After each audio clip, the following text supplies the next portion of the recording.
चलो good morning. तो पिछले क्लास में हम लोग एसिडिक स्ट्रेंथ के बारे में डिस्कस कर रहे थे।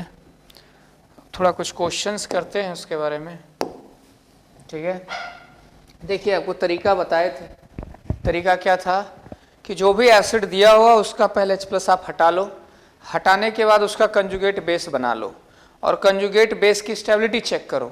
जो कंजुगेट बेस जितना ज़्यादा स्टेबल होगा उसकी एसिडिक स्ट्रेंथ उतना ज़्यादा होगी। सीधा सा फंडा लगाना है। चलो तो पिछले क्लास में अब मैं सिर्फ क्वेश्चन लिख रहा हूँ, अब मैं डायरेक्ट बताऊंगा, ठीक है। चलिए क्वेश्चन लिखते चलिए।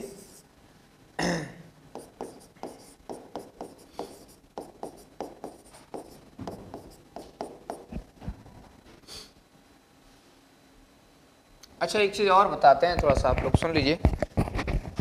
अब जैसे मान लो जी कोई कंजुगेट बेस बना है, जैसे मान लो कोई एसिड है, सपोज करो एक एसिड है, यहाँ से हम एक H+ हटाए और इसका एक कंजुगेट बेस बना है। अब ये जो कंजुगेट बेस बना ये क्या एनायन है कि नहीं? ये क्या है? एनायन है। और आप जानते हो कि एनायन को कौन स्टेबलाइज करता है, +I या -I? तो आप कहोगे सर -I स्टेबलाइज करेगा, है कि नहीं? अगर इस एनायन को -I स्टेबलाइज करेगा तो ये जितना ज्यादा स्टेबल होगा उतना ज्यादा क्या होगा? एसिडिक स्ट्रेंथ होगा, है कि नहीं? समझ में आ रही कि नहीं बात? अरे जैसे ये नेगेटिव बना है, ये एनायन बना ना, ये एनायन बना। अब ये एनायन जितना ज्यादा स्टेबल होगा एसिडिक स्ट्रेंथ उतना ज्यादा स्टेबल होगा। अब मान लो इस एनायन के साथ कोई ग्रुप लगा हुआ है। अब ये जो ग्रुप है इलेक्ट्रॉन क्या है? विथड्रॉइंग ग्रुप लगा हुआ है। हाँ जाओ। तो ये इलेक्ट्रॉन विथड्रॉइंग ग्रुप लगा हुआ है। जब ये इलेक्ट्रॉन विथड्रॉइंग ग्रुप लगा हुआ है तो इलेक्ट्रॉन को क्या करेगा? अपनी ओर खींचेगा। जब इलेक्ट्रॉन को अपनी ओर खींचेगा तो इसको क्या करेगा? स्टेबलाइज करेगा या डिस्टेबलाइज करेगा? स्टेबलाइज करेगा। अगर इस एनायन को ये स्टेबलाइज कर रहा है तो इसका मतलब है इसकी अगर स्टेबिलिटी बढ़ रही है तो एसिडिक स्ट्रेंथ भी क्या होगा? बढ़ेगा। तो हम इनडायरेक्ट वे में कह सकते हैं कि acidic strength is directly proportional to क्या? -I group. -I ग्रुप, क्योंकि -I ग्रुप क्या करता है? एनायन की स्टेबिलिटी को बढ़ाता है। समझ में आ रही बात? चलो तो एक वर्ड हम यहाँ पे लिख दे रहे हैं यहाँ पे, उसके बाद क्वेश्चन मैं आपको दूंगा, ठीक है ना।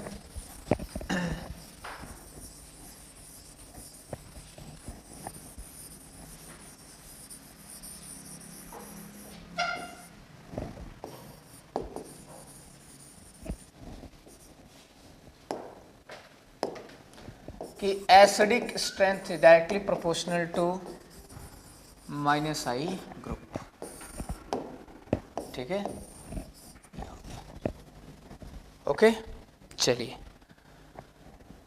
अब मैं क्वेश्चन लिख रहा हूं, आप लोग को बनाते चलना है। HF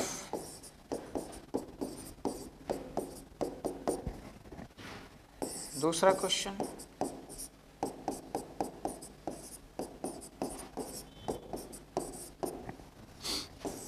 तीसरा क्वेश्चन,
चलिए शुरुआत करें,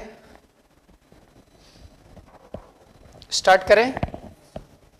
चलो अब ध्यान दो, पहला तो तरीका क्या बताए भाई, H प्लस हटाओ और इसका एनायन बनाओ। ओके सर, H प्लस हटा दिए, एनायन बनाए, F minus Cl minus Br minus I minus. अब बताइए इसकी स्टेबिलिटी क्या है, F minus Cl minus Br minus I minus, which one is more stable. तो ये ग्रुप का है, ग्रुप में क्या देखते हैं, साइज देखते हैं। कौन बड़ा साइज का है, आयोडीन। बड़ा साइज पे नेगेटिव पॉजिटिव क्या होता है, ज्यादा स्टेबल। मतलब स्टेबिलिटी का जो ऑर्डर है बाबू वो होगा I minus Br minus Cl minus. जो स्टेबिलिटी का ऑर्डर है वही उसका कोरोस्पोंडिंग एसिडिक स्ट्रेंथ का ऑर्डर होगा। I में क्या है, HI, Br में क्या है, HBr, Cl में क्या है, HCl, H। क्लियर है सबको। चलिए नेक्स्ट। ओके सर, नेक्स्ट आपने कहा यहां से भी हटाए तो CH3 पे माइनस, NH2 पे माइनस, OH माइनस और यहाँ पे बन गया F माइनस। अब मैं आपसे पूछ रहा हूँ, बताए भाई क्या स्टेबिलिटी का ऑर्डर। तो सर ये पीरियड का एलिमेंट्स है। पीरियड में क्या देखते हैं, इलेक्ट्रोनेगेटिविटी। पीरियड में क्या देखते हैं, इलेक्ट्रोनेगेटिविटी। कौन ज्यादा इलेक्ट्रोनेगेटिव है जी, फ्लोरीन। आप जानते हो कि ज्यादा इलेक्ट्रोनेगेटिव पे नेगेटिव क्या होता है, ज्यादा स्टेबल होता है। मतलब ये आपका होगा सिचुएशन, ठीक है, क्लियर है। अगर ये स्टेबिलिटी का ऑर्डर होगा बाबू लोग तो एसिडिक स्ट्रेंथ का ऑर्डर क्या होगा, HF H2O NH3, ठीक है।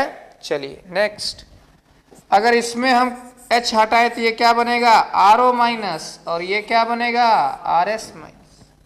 Which one is more stable, OS group का मेंबर है, S बड़ा साइज है, बड़े साइज पे नेगेटिव ज्यादा स्टेबल होता है। अगर इसकी स्टेबिलिटी ज्यादा है तो इसका एसिडिक स्ट्रेंथ ज्यादा होगा, ठीक है।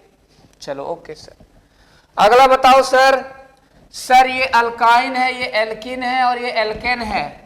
यहाँ पे H प्लस हटाएंगे तो ये क्या बनेगा, RC ट्रिपल बॉन्ड C पे माइनस, बनेगा कि नहीं। यहाँ से क्या बनेगा बताओ, CH2 छूट गया था, CH2 डबल बॉन्ड CH पे माइनस, हाँ या ना। इसकी हाइब्रिडाइजेशन बता रहे बच्चों, Sp, इसका क्या होगा, Sp2 और इससे H हटाएंगे तो ये क्या बनेगा, Sp3, हाँ या ना। तो चूंकि S कैरेक्टर क्या है, अलग अलग, S कैरेक्टर से ही डिसाइड कर देंगे। समझ में आ रही बात, कुछ प्लस आई माइनस आई लगाने की जरूरत नहीं है। कौन ज्यादा इलेक्ट्रोनेगेटिव है, Sp, Sp2, Sp3 में, सर Sp। अगर ये ज्यादा इलेक्ट्रोनेगेटिव है तो हायर इलेक्ट्रोनेगेटिव पे नेगेटिव क्या होता है, ज्यादा स्टेबल। मतलब इसकी स्टेबिलिटी क्या है, ज्यादा। अगर इसकी स्टेबिलिटी ज्यादा तो इसका एसिडिक स्ट्रेंथ। अब इसको याद रख लो कि अल्काइन जो होता है ज्यादा एसिडिक होता है एल्किन से, और एल्किन ज्यादा एसिडिक होता है किससे, एल्केन से। समझ में आ रही बात। एक बार ये आपका नीट में ये पूछा हुआ है इससे 2-3 साल पहले यही सवाल, ठीक है। चलिए यही सब छोटे मोटे सवाल पूछे जाते हैं, कुछ बड़ा भारी भरकम नहीं पूछता है। चलो आगे बढ़ते हैं हम लोग। अगला क्या लग रहा है बच्चों, देखो बच्चों ये एसिडिक साइट है ना, यहीं से ना H प्लस हटाओगे। ये एसिडिक साइट है, यहीं से ना H प्लस हटाओगे। ये एसिडिक साइट है, यहीं से H प्लस हटाओगे। क्लियर है। H प्लस हटाओगे तो ये क्या बनेगा, माइनस बनेगा। तो ये बन गया एनायन। अब एनायन जो बना उसके बगल में ग्रुपिंग देखो जी, आप कहोगे सर इसके बगल वाले कार्बन पे क्या लगा हुआ है, Cl, तो ये क्या लगाएगा, माइनस आई लगाएगा ना। और माइनस आई एसिडिक स्ट्रेंथ को क्या करता है, बढ़ाता है। अभी थोड़ा देर पहले बताए क्यों बढ़ाएगा, क्योंकि जानते हो ये जो एनायन है ये माइनस आई इस एनायन को क्या करेगा, स्टेबलाइज करेगा। और एनायन जितना ज्यादा स्टेबल होगा एसिडिक स्ट्रेंथ उतना ज्यादा होगा। तो आप कहोगे सर इस कार्बन के बगल में एक क्लोरीन है, इस कार्बन के बगल में एक क्लोरीन है, लेकिन इस कार्बन के बगल में 2-2 क्लोरीन है। तो यहाँ पे माइनस आई क्या होगा, ज्यादा लगेगा, क्योंकि एनायन के ठीक बगल में 2-2 माइनस आई है। समझ में आ रही बात। तो आप कहोगे सर तीनों में स्टेबिलिटी अगर देखें तो तीसरे का सबसे ज्यादा होगा, उसके बाद किसका होगा बताओ। तो आप कहोगे सर यहाँ पे Cl लगा हुआ है, ठीक एनायनिक साइड के बगल वाला कार्बन में, एनायनिक साइड के बगल वाला कार्बन में भी Cl, लेकिन उसके बगल वाले में आ रहे हैं कार्बन में तो 2-2 Cl लगा हुआ है, लेकिन उसके बगल वाले कार्बन में 1 Cl लगा है। समझ में आ रहा है। तो इंडक्टिव इफेक्ट तो कैसा होता है, डिस्टेंस डिपेंडेंट इफेक्ट होता है। इसमें 2-2 Cl लगे हुए हैं तो यहाँ पे ज्यादा माइनस आई लगेगा, ज्यादा स्टेबिलिटी होगा। तो आप कहोगे सर 2 हो जाएगा, 2 के बाद फिर 1 हो जाएगा। समझ में आ रही बात। क्लियर है? चलिए नेक्स्ट बताइए, क्या लग रहा है? 3 member, 4 member, 5 member, 6 member, which one is more acidic? तो आप जानते हो बाबू लोग, यहां से H+ हटाएंगे, ये एनायनिक बनेगा, बनेगा ना? और आप जानते हो 3 मेंबर, 4 मेंबर, 5 मेंबर और 6 मेंबर में कौन ज्यादा इलेक्ट्रोनेगेटिव होता है? 3 मेंबर, बताए हुए हैं। 3 मेंबर अगर ज्यादा इलेक्ट्रोनेगेटिव है तो ये एनायन को क्या करेगा? ज्यादा स्टेबलाइज करेगा। मतलब ये आपका ऑर्डर।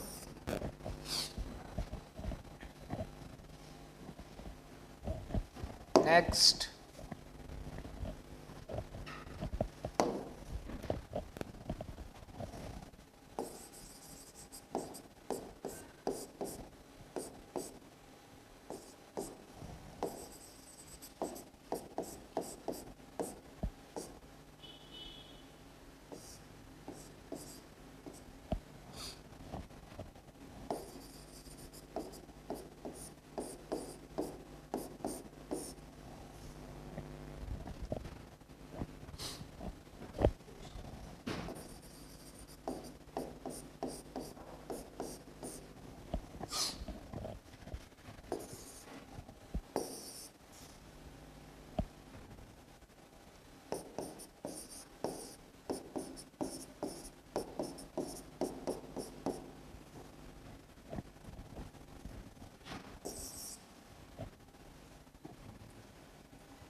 चलिए शुरुआत करते हैं। क्या लग रहा है इसमें बच्चों? Which one is more acidic? पहला, दूसरा, तीसरा, चौथा। देखो यार ये भी क्वेश्चन नीट में पूछा हुआ है, ठीक है ना। अब जब पूछा हो, लेकिन पूछा हुआ है, ठीक है। क्या लग रहा है बच्चों? तो देखो यार, ये तो एनायनिक साइट है, ये ऑक्सीजन है, ऑक्सीजन यहाँ पे क्या लगाएगा? माइनस आई। यहाँ पे क्या लगाएगा? माइनस आई। और यहाँ पे क्या लगाएगा? माइनस आई, है कि नहीं? और हम जानते हैं कि माइनस आई एसिडिक स्ट्रेंथ को क्या करता है? बढ़ाता है। देखो ये यही सब बेसिक चीज याद रखो। जब बेसिक चीज याद रखोगे ना, याद रखना चाहिए हाँ, प्लस आई कार्बोकेटाइन की स्टेबिलिटी को बढ़ाता है, माइनस आई कार्बोनाइन की स्टेबिलिटी को बढ़ाता है, माइनस आई एसिडिक स्ट्रेंथ बढ़ाता है। ये सब चीज बेसिक याद रखोगे, धीरे धीरे पूरा कॉन्सेप्ट बिल्डअप होता है। चलिए ठीक है, आप कहोगे सर यहाँ पे तो ठीक है, माइनस आई लग रहा है, माइनस आई जो एसिडिक स्ट्रेंथ क्या करेगा? बढ़ाएगा। अब आप देखो जी, तीसरे वाले केस में ये नजदीक है एनायनिक साइट के, तो यहाँ पे क्या होगा? माइनस आई ज्यादा लगेगा, और ज्यादा माइनस आई अगर लगेगा तो एसिडिक स्ट्रेंथ क्या होगा? ज्यादा होगा। सबसे ज्यादा 3, 3 के बाद 2, 2 के बाद 1, और 1 के बाद क्या आ जाएगा? अच्छा, क्लियर है?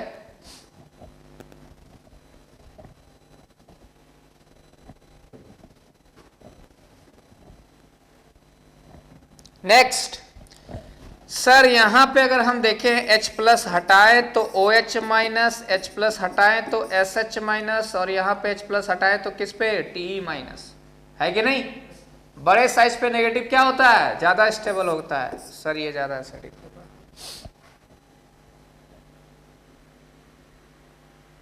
नेक्स्ट, आप जानते हो कि हाइड्रोजन का जो इंडक्टिव इफेक्ट मानते हैं हम लोग, क्या मानते हैं? 0 मानते हैं, रेफरेंस होता है। क्लियर है? आप देखो जी, यही ना एनायनिक साइट है, यही ना एनायनिक साइट है, और यही ना एनायनिक साइट है बाबू लोग।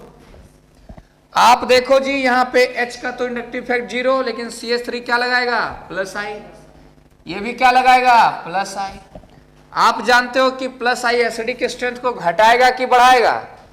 घटाएगा। माइनस आई क्या कर रहा है? बढ़ा रहा है। क्यों घटाएगा? क्योंकि जब ये प्लस आई लगाएगा, ये तो एनायनिक है ना जी, ये तो एनायनिक साइट है।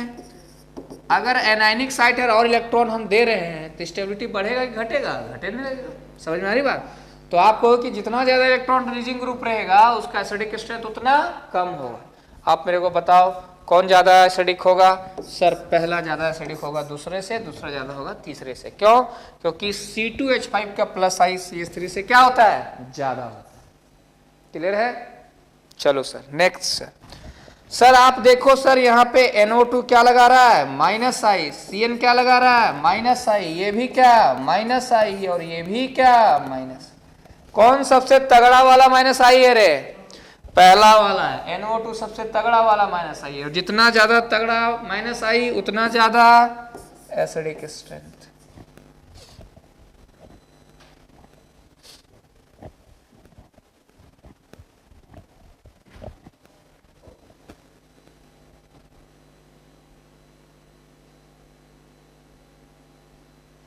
नेक्स्ट, अगला क्वेश्चन बताइए,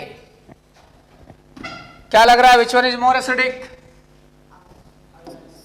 पहला, दूसरा, तीसरा, ये कॉन्सेप्ट कल बताए थे। अब यहाँ पे गड़बड़ मत कर देना, बोले सर फ्लोरीन तो ज्यादा माइनस आई है, इसका एसिडिक स्ट्रेंथ ज्यादा होगा। ना रे पगला, distance always dominates over inductive effect. इन दोनों का ज्यादा होगा इससे। क्लियर है? अब इन दोनों में बताए हैं कि 2 वीक एक स्ट्रॉन्ग पे भारी पड़ेगा। सबसे ज्यादा पहला, दूसरा, तीसरा।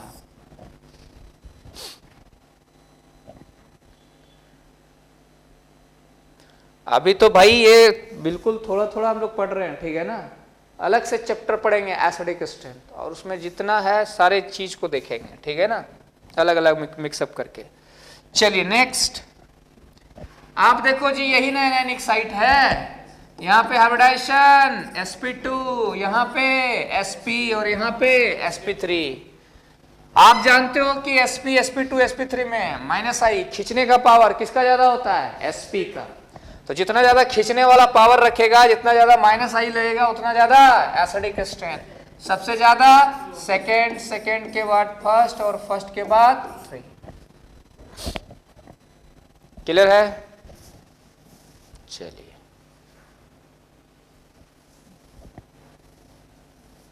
चलिए इसमें ज़्यादा एप्लीकेशन नहीं इंडक्टिव इफेक्ट का, इसमें टाइम कंज्यूमिंग नहीं करेंगे हम लोग, मेन मुद्दे की ओर हम लोग बढ़ते हैं। ठीक है, चलिए अब छोटा सा एक हेडिंग बचा हुआ है, उसको भी हम लोग देख लेते हैं। बेसिक स्ट्रेंथ, ठीक है, बेसिक स्ट्रेंथ।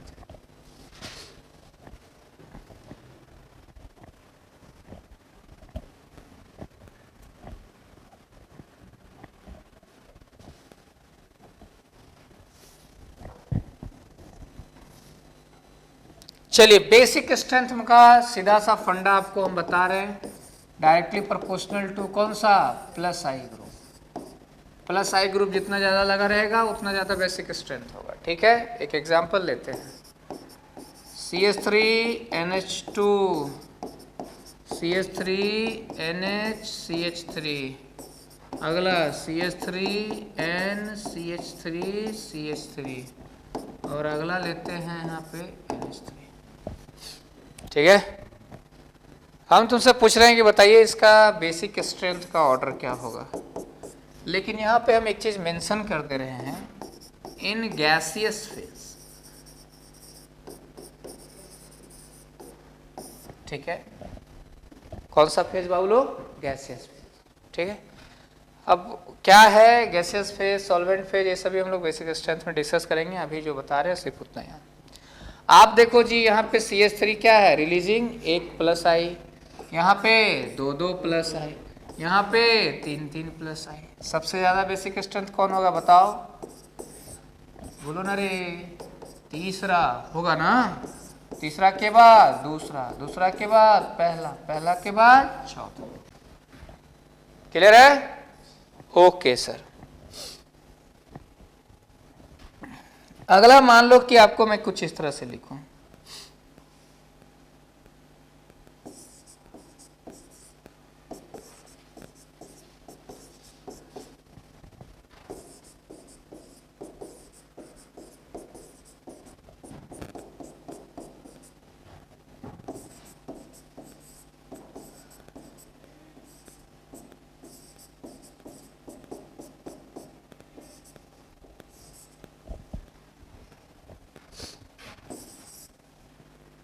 क्या लग रहा है किसका बेसिक स्ट्रेंथ ज्यादा होगा?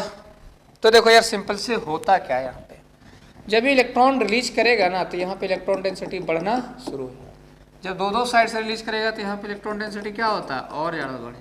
3 साइड में इलेक्ट्रॉन डेंसिटी यहाँ पे बहुत ज़्यादा बढ़ जाता है। तो जहाँ पे इलेक्ट्रॉन डेंसिटी ज़्यादा रहेगा वही ना इलेक्ट्रॉन पेयर आपको देगा। बेसिक स्ट्रेंथ का अभी देखिए इतना ज़्यादा नहीं बता रहे हैं, अभी सीधा हम लोग डिस्कस करेंगे वहाँ पे आपका बेसिक स्ट्रेंथ में। बेसिक स्ट्रेंथ का सीधा सा फंडा, पेयर ऑफ इलेक्ट्रॉन जितना आसानी से, जितना इजीली से H+ को दे दे वही क्या कहलाता है, बेसिक स्ट्रेंथ। समझ में आ रहा है, जितना आसानी से अपना पेयर ऑफ इलेक्ट्रॉन किसको दे दे, H+ को, उसका बेसिक स्ट्रेंथ उतना ज्यादा होगा। समझ में आ रहा है, मतलब दानी टाइप का आदमी होना चाहिए। तो अरे भाई दानी टाइप का आदमी कब होगा, जब उसके पास पैसा होगा तभी ना होगा।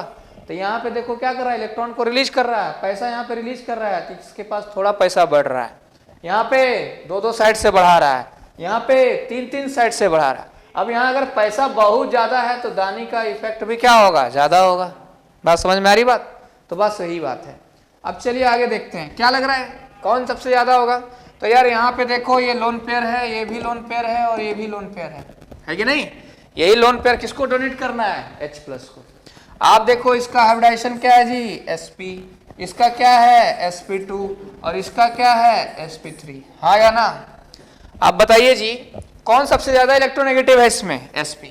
अगर ये ज्यादा इलेक्ट्रोनेगेटिव है तो पेयर ऑफ इलेक्ट्रॉन को क्या करेगा, पकड़ के रखेगा, इजिली नहीं देगा। समझ में आ रहा बात, यहां थोड़ा कम है और यहां तो बिल्कुल भी कम है। समझ में आ रहा बात, तो जहां पे इलेक्ट्रोनेगेटिविटी ज्यादा है यहाँ पे पेयर ऑफ इलेक्ट्रॉन को क्या करेगा, पकड़ के रखेगा, इजिली H+ को नहीं देगा। अगर इजिली H+ को नहीं देगा तो बेसिक स्ट्रेंथ क्या होगा, घट जाएगा। सबसे ज्यादा बेसिक स्ट्रेंथ किसका होगा, आपको सर इसका होगा।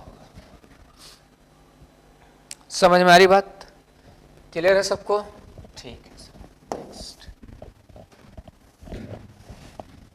मान लो कि अगला क्वेश्चन मैंने आपको कुछ इस तरह से लिख दिया,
चलिए अभी इतना ही करते हैं, बाद में करेंगे।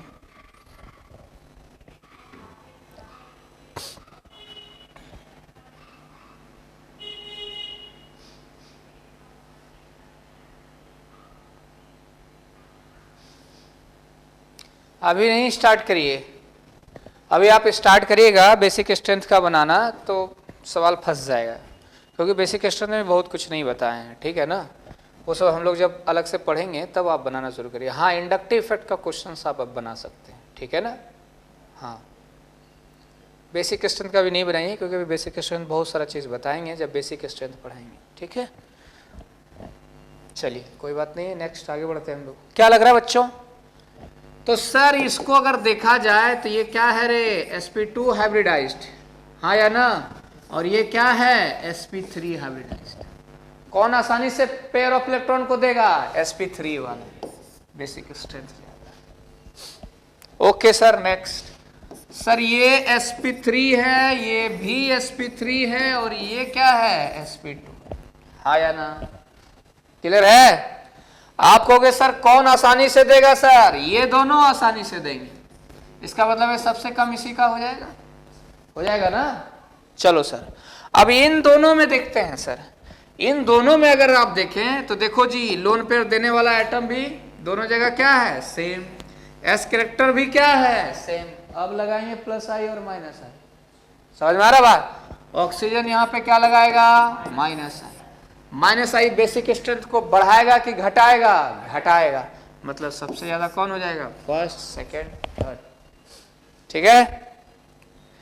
नेक्स्ट बताओ बच्चों। सर यहाँ पे तो ये बिल्कुल दोनों सेम सेम है। फ्लोरीन माइनस आई, ब्रोमीन माइनस आई। माइनस आई जानते हो बच्चों क्या करता है, बेसिक स्ट्रेंथ को घटाता है। कौन ज्यादा माइनस आई लगाएगा? सर डिस्टेंस दोनों का बराबर है, फ्लोरीन ज्यादा लगाएगा। अगर फ्लोरीन ज्यादा लगाएगा तो बेसिक स्ट्रेंथ को ये ज्यादा घटा देगा, इसलिए ब्रोमीन वाले का बेसिक स्ट्रेंथ ज्यादा होगा। क्लियर है?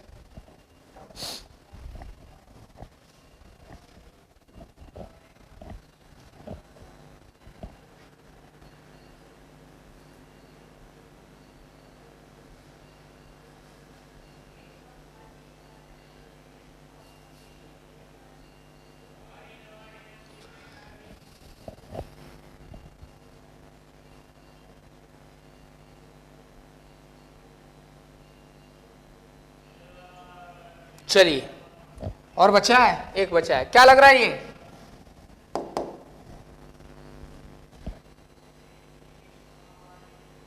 कौन ज्यादा बेसिक है? पहला दूसरा? पहला। क्यों? ध्यान से समझो। यहां पे तुम अगर हम तुमसे पूछे, देखो इसमें 2-3 लॉजिक है, अभी सब बता देंगे तो थोड़ा हो सकता है दिक्कत होगा समझने में, लेकिन सिंपल सा ऐसा समझो। अभी तुम लोग रेजोनेंस पढ़ा होगा, ये वाला देखो रेजोनेंस में चला गया ना, ये कंजुगेशन में है ना जी। जब कंजुगेशन में थी कहाँ चला गया, रेजोनेंस। अगर ये रेजोनेंस में चला गया तो क्या H+ को दे पाएगा पेयर ऑफ इलेक्ट्रॉन? नहीं दे पाएगा। क्यों? क्योंकि ये कहाँ चला गया, रेजोनेंस। ये तो रेजोनेंस में नहीं जा रहा है, ये आसानी से H+ दे सकता है, तो H+ देगा तो इसका बेसिक स्ट्रेंथ क्या होगा, ज्यादा होगा। चलो ठीक है, मेरे को रेजोनेंस नहीं आता है, अब क्या करें? तरीका क्या है, इसका कंजुगेट एसिड बना लो। तो कंजुगेट एसिड क्या बनेगा, NH3 पे प्लस बनेगा। इसका भी कंजुगेट एसिड क्या बनेगा, PH NH3 पे प्लस बनेगा कि नहीं? आप जानते हो कि सर ये इलेक्ट्रॉन रिलीजिंग ग्रुप है, इलेक्ट्रॉन रिलीज करेगा तो यहाँ पे क्या डेवलप करेगा, -10, और ये विड्रॉइंग ग्रुप है तो यहाँ पे क्या डेवलप करेगा, +10 करेगा ना। अब एक बात बताओ, यहां से हम कहां से H+ आसानी से हटा सकते हैं, एक बात बताओ। आप कहोगे सर यहां पे डेल पॉजिटिव प्लस माइनस है ना जी, तो यहां से H+ को हटाना थोड़ा क्या होगा, डिफिकल्ट होगा। यहाँ पे क्या है, डेल पॉजिटिव बढ़ा हुआ है, यहां से H+ को क्या कर सकते हैं, आसानी से हटा सकते हैं। अगर H+ इजिली हट गया, अगर H+ इजिली हट गया तो क्या होगा, ज्यादा एसिडिक होगा। जो आसानी से H+ दे दे उसका एसिडिक स्ट्रेंथ क्या होता है, ज्यादा होता है। और जो ज्यादा एसिडिक होता है उसका कंजुगेट बेस क्या होता है, वीक होता है कि नहीं? कंजुगेट बेस क्या होता है, वीक होता है। फिर से समझो एक बार क्या बोल रहे हैं। यहां पे इन दोनों में कौन आसानी से H प्लस देगा? सर ये आसानी से H प्लस देगा। सर यहाँ पे तो सर प्लस माइनस आ गया है, ये इजिली H प्लस नहीं देगा। यहाँ पे डेल पॉजिटिव बढ़ गया, ये इजिली H प्लस देगा। अगर ये इजिली H प्लस दे रहा है तो इसका मतलब इसका एसिडिक स्ट्रेंथ क्या है? ज्यादा है। जो ज्यादा एसिडिक होता है उसका कंजुगेट बेस क्या होता है? वीक होता है। यही वजह से होता है कि ये तो वीक बेस है। बात समझ में आ रही? खैर टेंशन नहीं लेना, इस सब का हम लोग बहुत ज्यादा डिटेल में डिस्कशन करेंगे। कहाँ पे? एसिडिक और बेसिक स्ट्रेंथ में, ठीक है ना। तो अभी फिलहाल इंडक्टिव इफेक्ट का एप्लीकेशन कर रहे थे, तो हम लोग उसको इस तरह से समझे। चलिए अब अगला हेडिंग जो है, हम लोग कुछ नए मुद्दे पे आते हैं और इसको डिस्कस करते हैं। वो है आपका रेजोनेंस। हेडिंग लगाइए।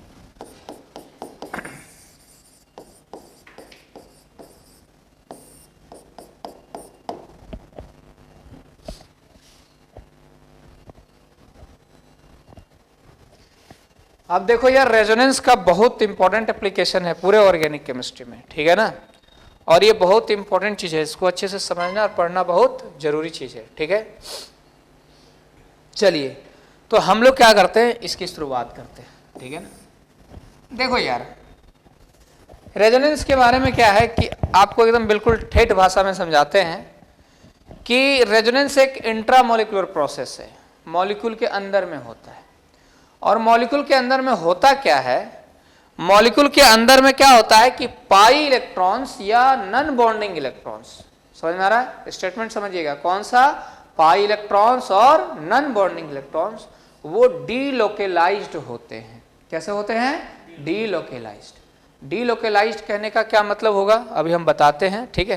तो इसको अपन क्या कर सकते हैं, बहुत लोग अलग अलग तरह से डिफाइन करते हैं, आपको जो डेफिनेशन सही लगे वो आप लगा सकते हैं, इसमें कहीं दिक्कत नहीं है। हाँ, यहां पे हम कह रहे हैं कि व्हेन टू और मोर structure could not explain the properties of molecule,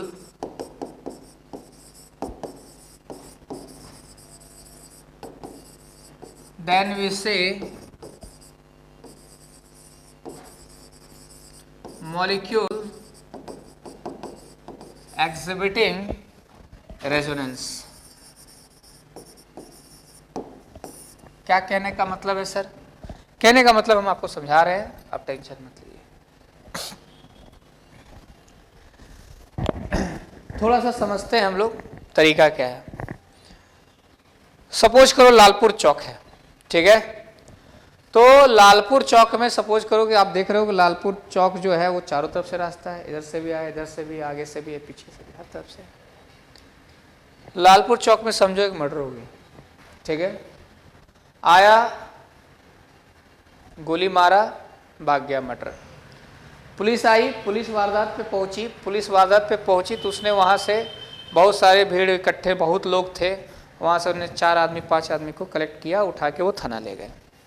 थाना उठा करके ले गए, अब जा करके उन लोग से पूछताछ शुरू किया गया। तो किसी ने बताया कि सर हमने बाएं साइड से देखा था, किसी ने बोला सर हमने दाएं साइड से देखा था, किसी ने बोला सर मैंने पीछे से देखा था, ठीक है ना। तो सब आदमी अपना अपना एक्सप्लेनेशन बता रहा है, ए अपना बता रहा है, बी अपना, सी अपना, डी अपना। ए अपना एक्सप्लेनेशन, बी, सी अपना, डी, और ये आपका ई अपना एक्सप्लेनेशन बता रहा है। लेकिन क्या कोई करेक्ट एक्सप्लेनेशन जो मर्डर किया उसके बारे में कोई बता रहा है? नहीं बता रहा है। क्यों? क्योंकि वो सभी कोई अच्छे तरह से उसको देखा नहीं। बात समझ में आ रही बात? तो क्या किया जाएगा, इन सभी सारे जितने जो लोग कह रहे हैं कि उसका थोड़ा सा फेस ऐसा था, ये कपड़ा पहना था, ये ब्रेसलेट पहना था, ये किया था, इन सारे लोगों के स्टेटमेंट को क्या किया जाएगा, कलेक्ट किया जाएगा। और कलेक्ट करने के बाद एक फाइनल क्या बनाया जाएगा, उसका स्केच बनाया जाएगा। और इस फाइनल स्केच बनाने के बाद आगे का तहकीकात चलेगा। तो ठीक उसी प्रकार से मान लो कि ये 4 स्ट्रक्चर या 5 स्ट्रक्चर है, लेकिन ये पांचों स्ट्रक्चर मॉलिक्यूल के प्रॉपर्टीज के बारे में बिल्कुल आसानी से अच्छे से नहीं बता रहे।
चलो यार,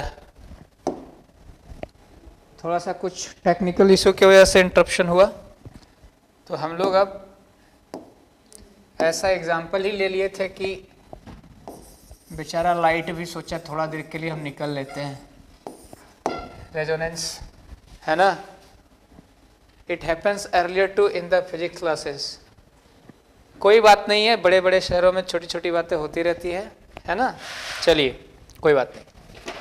तो इसको तो हमने डिफाइन कर चुका था, मैंने आपको बताया, ठीक है, कि मान लो कि 4 आदमी हैं, A B C D E, ठीक है, और इन चारों से अब क्या किया जा रहा है, तहकीकात किया जा रहा है। A कुछ बताया, B कुछ बताया, C कुछ बताया, D भी कुछ बताया और E भी कुछ बताया, और इन सभी बातों को मिला करके एक फाइनल स्केच तैयार किया गया कि हाँ भाई जो मारने वाला आदमी था वो कुछ इस तरह से था। लेकिन क्या ये जो चारों पांचों हैं ये एग्जैक्ट उस स्केच के बारे में अलग अलग इंडिविजुअली बता सकते हैं? नहीं बता सकते। इन सभी का पूरा इंफॉर्मेशन को मिक्स किया गया और मिक्स करने के बाद फाइनल कंक्लूजन पे आया गया। तो ये स्ट्रक्चर, ये स्ट्रक्चर, ये स्ट्रक्चर, ये स्ट्रक्चर, ये सभी जितने भी इंडिविजुअल स्ट्रक्चर हैं, क्या इस फाइनल स्केच के बारे में बता सकते हैं? नहीं बता सकते। सभी का स्टेटमेंट को मिलाया गया, सभी किस चीज को असेंबल किया गया और तब फाइनल बताया गया कि हाँ भाई ऐसा हो सकता है या इस तरह का था। समझ में आ रहा है? ठीक रेजोनेंस में भी बिल्कुल ऐसा ही होता है बच्चों। एक सिंगल या 2 स्ट्रक्चर या 3 स्ट्रक्चर मिलके अकेला मॉलिक्यूल के प्रॉपर्टी के बारे में नहीं बता सकते। समझ में आ रहा है?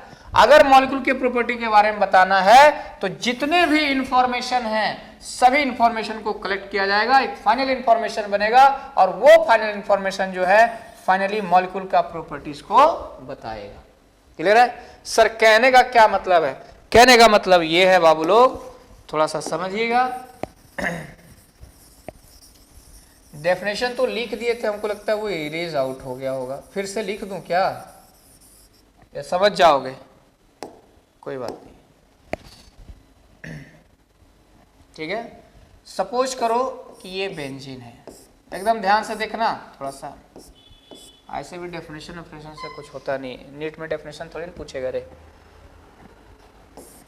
आप कहोगे कि सर यहाँ पे देखो ये पाई इलेक्ट्रॉन इधर शिफ्ट कर गया, ये यहाँ शिफ्ट कर गया, ये यहाँ शिफ्ट कर गया। ओके सर, जब ऐसा हुआ तो क्या हुआ? यहाँ पे डबल आ गया, यहाँ पे डबल आ गया, यहाँ पे डबल आ गया। ठीक है। आप कहोगे कि सर ये और ये वाला जो स्ट्रक्चर है ना बाबू लोग, इसको बोलते हैं रेजोनेटिंग स्ट्रक्चर। रेजोनेटिंग स्ट्रक्चर या फिर इसका दूसरा नाम क्या होता है बच्चों? Canonical structure. देखो यार सबका डेफिनेशन नहीं लिखाएंगे, बता दे रहे हैं डायरेक्ट, हम लोग फिर प्रॉब्लम पे आएंगे। समझ में आ रही बात? Okay sir. तो रेजोनेटिंग स्ट्रक्चर या कैनोनिकल स्ट्रक्चर क्या स्ट्रक्चर होता है बच्चों? हम लोग क्या करेंगे, अब 2 चीज आएगा, एक लोकेलाइज्ड आएगा और दूसरा क्या आएगा? डीलोकेलाइज्ड। 2 चीज समझना है। एक क्या आता है बच्चों लोग? लोकेलाइज्ड, ठीक है ना, और दूसरा क्या होगा? डीलोकेलाइज्ड। लोकेलाइज्ड का मतलब क्या होता है वो समझिए। मान लो कि A बॉन्डेड टू B है, ठीक है ना, तो जो इसका शेयर्ड पेयर ऑफ इलेक्ट्रॉन है वो हमेशा A और बीच के ही रहेगा, A और B के बीच में ही रहेगा। तो इसको हम लोग बोलेंगे क्या? ये लोकेलाइज्ड है। मतलब इसका इधर से उधर शिफ्टिंग नहीं हो सकता। अगर 2 एटम के बीच में है तो वही 2 एटम के बीच में रहेगा। जैसे मान लो हम लिखे COH और आप कहोगे सर ऑक्सीजन पे लोन पेयर है। ये जो ऑक्सीजन पे लोन पेयर है ना बाबू, ये ऑक्सीजन पे लोन पेयर हमेशा ऑक्सीजन पे ही रहेगा। समझ में आ रही बात? तो हम कहेंगे कि ये कैसा है? लोकेलाइज्ड। लोकेलाइज्ड का मतलब जहां है वहीं रहे। क्लियर है? दूसरा जो होता है बच्चों वो होता है आपका एक डीलोकेलाइज्ड। डीलोकेलाइज्ड। डीलोकेलाइज्ड का क्या मतलब है? मतलब समझो, मान लो A बॉन्डेड टू B और B बॉन्डेड टू C। मान लो कि अभी जो यहां पे बॉन्ड पेयर इलेक्ट्रॉन है, एक क्रॉस दे रहे हैं और एक डॉट दे रहे हैं, अभी A और B के बीच में है। लेकिन कुछ देर के बाद हमने देखा कि ये जो बॉन्ड पेयर है A, B और C, ठीक है ना, ये B और C के बीच में आ गया। मतलब ये क्या कर रहा है? कूद रहा है। सीधा ऐसा समझना। जो जहां बैठा है वहीं बैठा रहे, लोकेलाइज्ड। जो यहां बैठा है कूद के बगल में चला जाए, डीलोकेलाइज्ड। सीधा सा फंडा ऐसे याद रखो, ज्यादा दिमाग नहीं लगाना, ठीक है? क्लियर है? सबको समझ में आ रहा है? तो लोकेलाइज्ड और डीलोकेलाइज्ड का मतलब समझ में आया? अब तुम देख के बताओ, ये पाई इलेक्ट्रॉन यहां पे था, यहां से यहां चला गया, ये लोकेलाइज है कि डीलोकेलाइज है? डीलोकेलाइज्ड है, कूद रहा है। समझ में आ रही बात? तो अगर कूदने की प्रक्रिया चल रही है तो समझ जाना वो क्या है, डीलोकेलाइज्ड है। समझ में आ रहा है? इसका मतलब है कि शेयर्ड पेयर इलेक्ट्रॉन जो है दो या दो से ज्यादा एटम में क्या हो रहा है, डिस्ट्रीब्यूटेड हो रहा है। क्लियर है? Okay sir. तो आपको सर ये और ये है, तो होगा क्या, ध्यान से समझना। इलेक्ट्रॉन पेयर को डीलोकेलाइज्ड कराने के बाद जो दूसरा स्ट्रक्चर बनेगा, ये पहला हो गया। यहां पे हमने क्या किया, डीलोकेलाइज्ड करा दिया। डीलोकेलाइज कराने के बाद ये वाला स्ट्रक्चर बना। तो ये दोनों स्ट्रक्चर जो होंगे आपस में क्या कहलाएंगे, रेजोनेटिंग स्ट्रक्चर या कैनोनिकल स्ट्रक्चर। बात समझ में आ रही? बात क्लियर है सबको? ओके सर, ठीक है। अब क्या है कि ये दोनों रेजोनेटिंग स्ट्रक्चर जो है, दरअसल मॉलिक्यूल के प्रॉपर्टीज के बारे में ये नहीं बता सकते हैं। क्यों नहीं बता सकते, अभी हम बता रहे हैं। अगर ये दोनों नहीं बता सकते हैं तो हम लोग क्या करेंगे कि दोनों के इंफॉर्मेशन को कलेक्ट करेंगे। दोनों के इंफॉर्मेशन को क्या करेंगे, कलेक्ट करेंगे। तो देखो जी, 6 मेंबर का रिंग है, 6 मेंबर के रिंग को लिख देना, ठीक है? लिख दिए। अब देखो ये क्या कह रहा है कि इसके और इसके बीच में क्या है, डबल है। लेकिन ये वाला स्ट्रक्चर कह रहा है कि सर इसके और इसके बीच में क्या है, सिंगल है कि नहीं? तो अब ना ही डबल होगा ना ही सिंगल होगा, इसके बीच बीच वाला फेज होगा जिसको अपन क्या बोलेंगे, पार्शियल। ठीक, यहां पे देखो ये डबल है, यहां पे क्या है, सिंगल है, तो यहां पे भी क्या होगा, पार्शियल। ये मतलब पूरी तरह से पार्शियल। समझ में आ रही बात?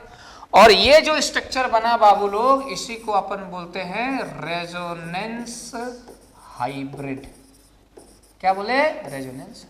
तो रेजोनेंस हाइब्रिड है क्या, जितने भी रेजोनेटिंग स्ट्रक्चर हैं सारे रेजोनेटिंग स्ट्रक्चर का एक कलेक्शन है, और वो कलेक्शन को हम लोग किस पे रिप्रेजेंट करते हैं, रेजोनेंस हाइब्रिड में। क्लियर है? अब ये जो रेजोनेटिंग स्ट्रक्चर होता है ना, ये हाइपोथेटिकल है। समझ में आ रहा है बात? जिस तरह से वहां चोर मतलब जो लोग था, गवाही लोग बता रहा था सर ऐसा था ऐसा था, वो सब क्या था, एक कल्पना था, हाइपोथेटिकल था। लेकिन जब सभी हाइपोथेटिकल चीज को मिला दिए और एक फाइनल स्ट्रक्चर बता दिए, तो वो क्या बना, रेजोनेंस हाइब्रिड। और रेजोनेंस हाइब्रिड ही क्या होता है बाबू लोग, रियल होता है। तो resonating structure are hypothetical in nature, while resonance hybrid is a real in nature. समझ में आ रहा? अब तुम एक बात बताओ, मॉलिक्यूल के प्रॉपर्टीज के बारे में कौन बताएगा, रेजोनेटिंग स्ट्रक्चर बताएगा या रेजोनेंस हाइब्रिड बताएगा? मॉलिक्यूल के प्रॉपर्टीज के बारे में रेजोनेटिंग स्ट्रक्चर बताएगा या रेजोनेंस हाइब्रिड बताएगा? अरे यार ये तो हाइपोथेटिकल है, तो काल्पनिक है। काल्पनिक कहां कोई चीज रियल के बारे में बताएगा? तो जो रेजोनेंस हाइब्रिड है वही मॉलिक्यूल की क्या बताएगा, प्रॉपर्टीज बताएगा। बात समझ में आ रही? बात क्लियर है? अब थोड़ा ध्यान देना। अगर हम कार्बन कार्बन बॉन्ड लेंथ देखें बाबू लोग, तो ये होता है 1.4 एंगस्ट्रॉम। डबल बॉन्ड देखें तो ये होता है 1.34 एंगस्ट्रॉम। और अगर हम ट्रिपल बॉन्ड देखें तो ये होता है 1.20 एंगस्ट्रॉम। ठीक है, समझ में आ रही बात? बट इन केस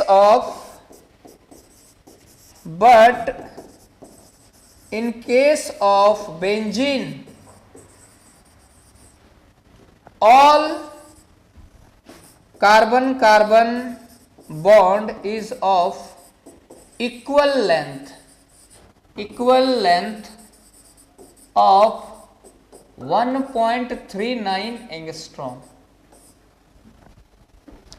क्या क्या हो रहा है सर? यही सब हो रहा है जो तुम देख रहे हो। ध्यान दो यार, सपोज करो कि ये बेंजीन है, एकदम समझना अच्छे से, ठीक है? ये बेंजीन है, तो आप कहोगे सर दरअसल ये जो बेंजीन है इस फॉर्म में तो नहीं पाया जाता है, ये पाया किस फॉर्म में जाता है? दरअसल इस फॉर्म में पाया जाता है, रेजोनेंस हाइब्रिड के फॉर्म में पाया जाता है। समझ में आ रहा है? क्यों? क्योंकि ये तो क्या है, रेजोनेटिंग स्ट्रक्चर है, ये हाइपोथेटिकल है, ये क्या है, रियल स्ट्रक्चर। अब तुम एक बात ध्यान दो, अगर इस स्ट्रक्चर को देखें तो इस कार्बन कार्बन के बीच में क्या है, डबल बॉन्ड। तो और अगर डबल बॉन्ड है तो डबल बॉन्ड का बॉन्ड लेंथ कितना है जी, 1.34 एंगस्ट्रॉम। और इस कार्बन के बीच का बॉन्ड लेंथ कितना है जी? सिंगल बॉन्ड का कितना है? 1.54 है कि नहीं? तो आप कहोगे कि सर जब बॉन्ड लेंथ इसका देखा गया सभी कार्बन का बॉन्ड लेंथ तो देखा गया कि सब इक्वल है और कितना है जी? 1.39 एंगस्ट्रॉम। बेंजीन का हर कार्बन का बॉन्ड लेंथ क्या है? बराबर है और कितना है? 1.39 एंगस्ट्रॉम। सर ये कैसे हो रहा है? यहां तो डबल बॉन्ड है तो इसका तो बॉन्ड लेंथ कितना होना चाहिए? 1.34। यहां सिंगल बॉन्ड है, कितना होना चाहिए? 1.54। लेकिन यहां पे हम देख रहे हैं कि ना ही ये कंप्लीटली डबल है और ना ही ये कंप्लीटली सिंगल है कहां? डबल और सिंगल के बीच में है। कितना? 1.39 एंगस्ट्रॉम। समझ में आ रहा बात? देखो डबल और सिंगल के बीच में ही है ना 1.39 एंगस्ट्रॉम। इसका मतलब हो गया कि ये जो बॉन्ड लेंथ प्रभावित हो रहा है वो किसकी वजह से हो रहा है? सिर्फ और सिर्फ रेजोनेंस की वजह से। यही रेजोनेंस एक ऐसा फेनोमेना है जिसकी वजह से ना ही ये डबल रह रहा है और ना ही ये सिंगल रह रहा है, उन दोनों के बीच में आ जा रहा है। समझ में आ रही बात? क्लियर है सबको? ठीक है। तो यही बात होता है कि रेजोनेंस क्या होता है? जब एक या दो मॉलिक्यूल का प्रॉपर्टीज को डिस्कस नहीं कर पा रहे हैं तो हम कह रहे हैं कि वहां पे क्या हो रहा है? रेजोनेंस हो रहा है। ये और ये क्या मॉलिक्यूल का प्रॉपर्टी डिस्कस करेगा? नहीं करेगा। समझ में आ रही बात? तो हम कहेंगे यहां और यहां में क्या हो रहा है? रेजोनेंस हो रहा है। बात समझ में आ रही? बात क्लियर है? अब देखो यार, अगर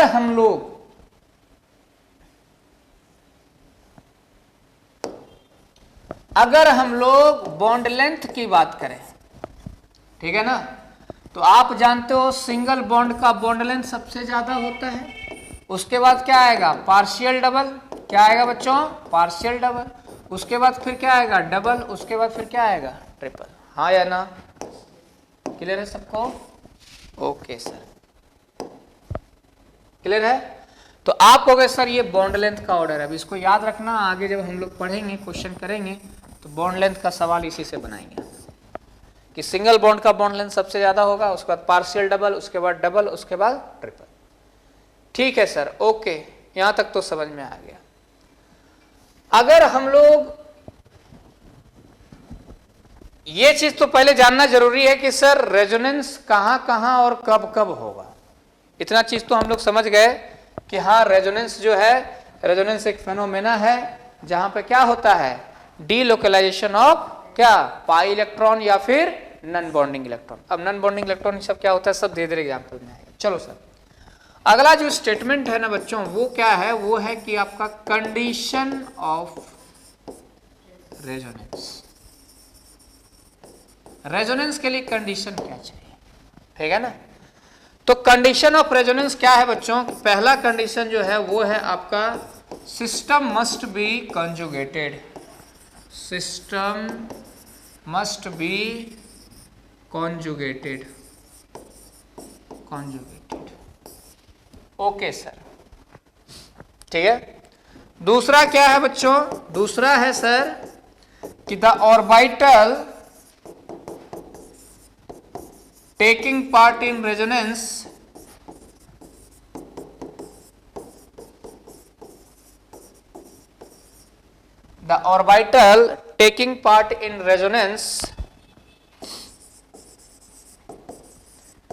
must be parallel or nearly parallel to each other। समझ में आ रहा बात? That is system should be planar।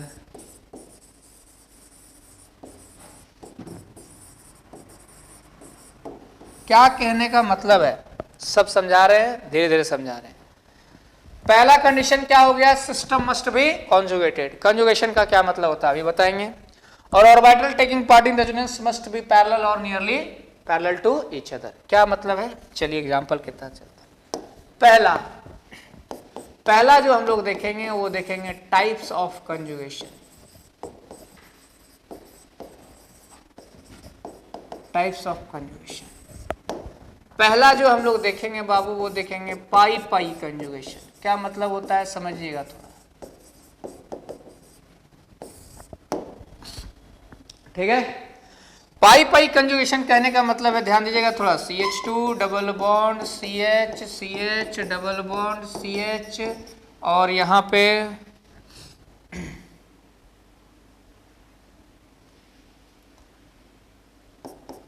CH2 मान लो कि ये ले लिया, ठीक है।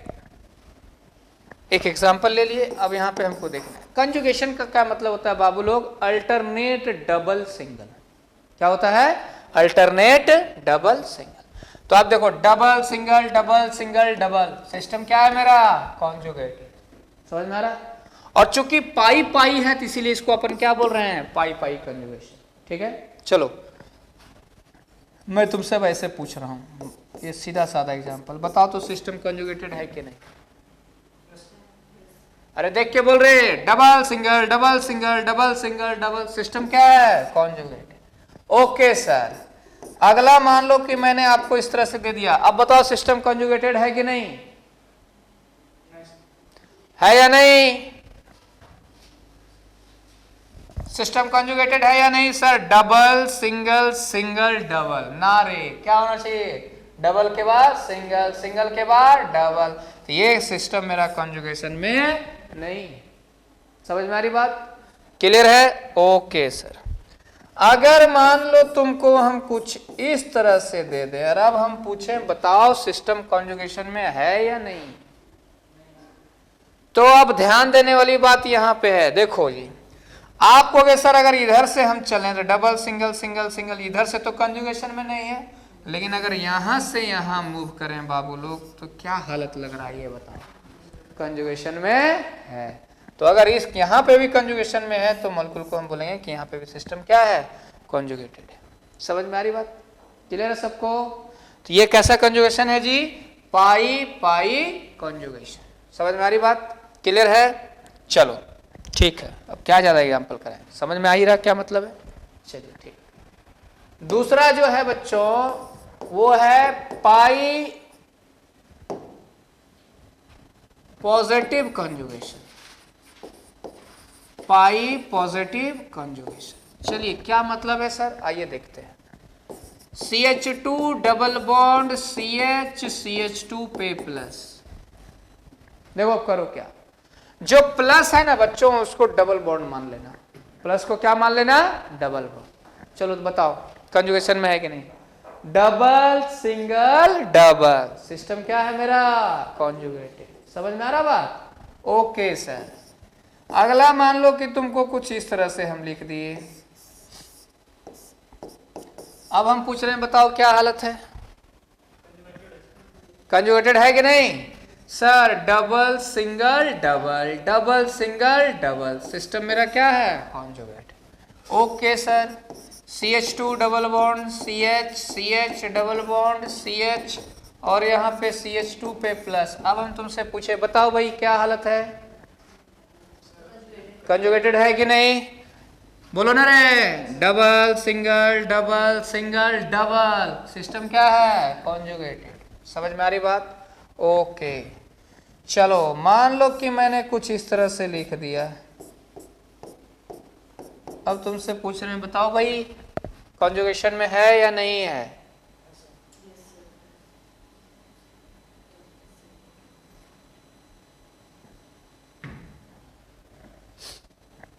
है कि नहीं? देखो जी, double single double single double single double single है, बिल्कुल है। पूरा सिस्टम क्या है मेरा? कॉन्जुगेटेड है। समझ में आ रही बात? ओके। मान लो कि आपको मैंने कुछ इस तरह से लिखा, अब बताइए सिस्टम कॉन्जुगेटेड है कि नहीं? है, हाँ या ना? डबल सिंगल सिंगल डबल, क्या ऐसा होता है? हैं? डबल सिंगल सिंगल डबल, ऐसा नहीं होता है। डबल के बाद सिंगल, सिंगल के बाद क्या होना चाहिए? डबल। समझ में आ रही बात? तो आपको कि सर सिस्टम मेरा यहाँ कॉन्जुगेशन में नहीं है। अगर मान लो इस सवाल को मैं कुछ इस तरह से कर दूं, ठीक है, और आपसे मैं पूछ दूं क्या ये है? डबल सिंगल डबल, सिस्टम मेरा क्या है? कॉन्जुगेटेड है। ठीक है, समझ में आ रही बात? चलिए, तो ये था पाई पॉजिटिव कॉन्जुगेशन। समझ में आ रहा बात कैसे कैसे हो रहा है? क्लियर है?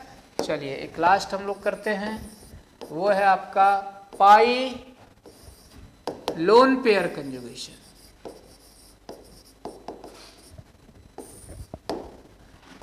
लोन पेयर को क्या मान लेंगे जी? Double bond. समझ में आ रहा बात? अब बताओ जी कंजुगेशन में है कि नहीं? लोन पेयर को क्या मान लेंगे? Double bond. लोन पेयर को क्या मान लेंगे? Double bond. Double single double conjugation में। चलो अगला देखते हैं, CH2 double bond CH, CH double bond CH और यहाँ पे लिख दिए NH2। अब तुमसे पूछ रहे हैं बताओ सिस्टम कंजुगेटेड में है? Double single double single double, yes sir conjugation में। अगला मान लो लिख दिया CH2 double bond CH double bond और यहाँ पे मैंने लिख दिया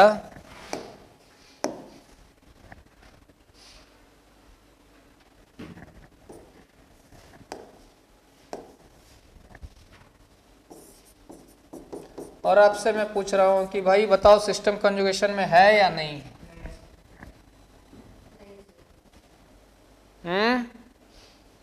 एक काम करो, इसको मैं दे रहा हूं तो इससे आप थोड़ा ये हो सकते हो, लेकिन इसको छोड़ो, थोड़ा मैं मिटा देता हूँ, इसको क्वेश्चन चेंज कर देता हूँ। हालांकि जो पहला दिए थे वो तो करेगा। अगला बताइए, इसको कंजुगेशन में है? डबल सिंगल सिंगल डबल, क्या ऐसा कंजुगेशन होता है? अरे क्लियर है ना सबको? समझ में आ रहा है कि नहीं आ रहा है? नेक्स्ट मान लो कि हमने ऐसे दे रखा, बताओ कंजुगेशन में है कि नहीं? यहाँ पे लोन पेयर है ना रे, डबल सिंगल डबल, सिस्टम मेरा क्या है? कॉन्जुगेटेड। अगला मान लो कुछ इस तरह से ले लिए, अब पूछ रहे हैं बताओ कंजुगेशन में है कि नहीं है? बोलो ना रे, सिस्टम कंजुगेशन में नहीं। समझ में आ रही बात? CH2 डबल बॉन्ड CH और यहाँ पे OH, बताओ सिस्टम कंजुगेशन में है कि नहीं है? चलो अगला बताइए तो आप कहोगे सर OH ये ले लिए, यहाँ पे लोन पेयर है, कंजुगेशन में है? अरे डबल सिंगल डबल कंजुगेशन में है। समझ में आ रही बात? क्लियर है ना सबको?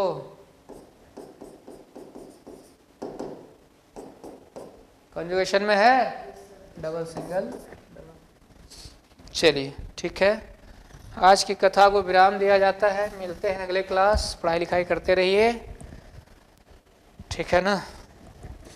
चलो ओके, थैंक यू।